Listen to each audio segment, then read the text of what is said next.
ओम शांति मेरे मीठे भाइयों और मीठी मीठी बहनों। तो आज मैं आपसे शिवलिंग के रहस्य के बारे में बताने वाली हूँ। कोई भी ये नहीं जानता कि शिवलिंग कब बना, किसने बनाया, और उसके गूढ़ रहस्य को भी कोई नहीं जानता। केवल इतना जानते हैं कि शिवलिंग शिव की प्रतिमा है और उसके ऊपर दूध चढ़ाते हैं। लेकिन आज मैं आपको उसके बारे में क्लियर करने वाली हूँ। तो ये वीडियो पूरा प्लीज़ देखिए। तो शिवलिंग जो है वो एक्चुअली क्या है, एक अंगूठे के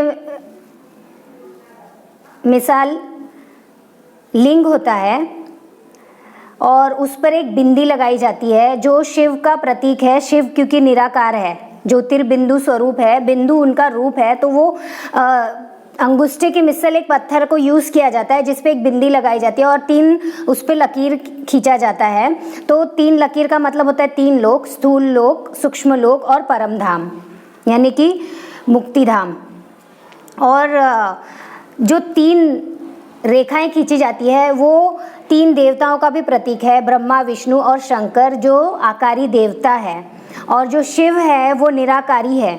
और आपने देखा होगा कि शिवलिंग जो है वो पहली बार द्वापर युग में विक्रमादित्य ने हीरे का शिवलिंग बनाया और मंदिर बनाया और उनकी पूजा की।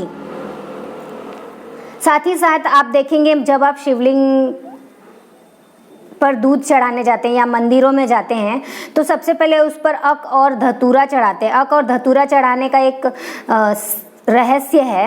अक और धतूरा चढ़ाने का मतलब शिव जी को हम अपने अंदर की बुराइयां, हमारे अंदर के विकार, कमी कमजोरी, हम उनको अर्पण करते हैं। क्योंकि अक और धतूरा कोई यूज़ नहीं करता है, यूजलेस चीज़ें हैं, जहर है, वो इंसान खाएगा तो मर जाएगा। लेकिन शिव जी है वो इसको लेके ख़त्म कर देते हैं। क्योंकि आपने देखा होगा कि अक और धतूरे का ही उनको चढ़ाया जाता है। और साथ ही साथ क्या होता है कि जब शिवलिंग के ऊपर आप देखेंगे तो 3 बेलपत्र चढ़ाए जाते हैं, तो वो भी 3 देवताओं का प्रतीक है, जो देवता अपने आप को उस पर अर्पण करते हैं। साथ ही साथ शिवलिंग के ऊपर एक लोटी होती है, लोटी में जल होता है, तो वो लोटी जो है वो हमारे बुद्धि का प्रतीक है। और उस बुद्धि में जो ज्ञान होता है, ज्ञान रूपी दूध, उस दूध को वो बूंद बूंद टपकता रहता है शिव पे। यानी कि इस ज्ञान रूपी दूध को हमें शिव के ऊपर हमेशा चढ़ाते रहना चाहिए और हमें उनकी याद करते रहनी चाहिए। और साथ ही साथ जो ज्ञान है वो उसको सभी को देते रहना चाहिए। क्योंकि ज्ञान जो है वो बुद्धि रूपी लोटे में रहता है, ऊपर रहता है, और वो शिव के ऊपर बूंद बूंद करके टपकता है। तो इसका ये बुद्धि का प्रतीक है और ज्ञान का प्रतीक है। तो ये जो लोग मानते हैं कि ये लिंग है, उसको नेगेटिव चीज़ों से जोड़ देते हैं या विकार से जोड़ देते हैं, तो ऐसा कुछ भी नहीं है। शिव को दिखाने के लिए, दर्शाने के लिए, बिंदी की हम पूजा कैसे करें इसके लिए एक अंगूठे मिसल पत्थर का इस्तेमाल किया जाता है और उस पर बिंदी एज अ शिव के प्रतीक दिखाया जाता है। तो आज ये रहस्य जो है वो मैंने आपको उसका खुलासा किया है। शिवलिंग पर आप देखेंगे कि ज्योतिर्बिंदु जो है वो शिव का प्रतीक है। और जैसे आत्मा होती है अपनी, जो भ्रिकुटी के मध्य रहती है, वो भी बिंदी है।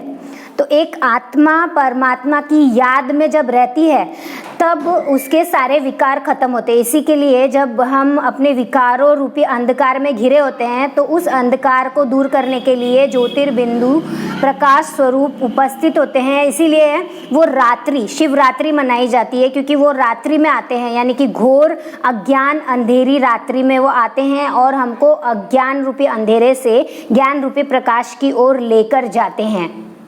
तो शिवलिंग का मेन यही होता है, इसीलिए हम शिवरात्रि मनाते हैं उनके जन्म के रूप में, कि वो आते हैं और हमें विकारों से बचाते हैं।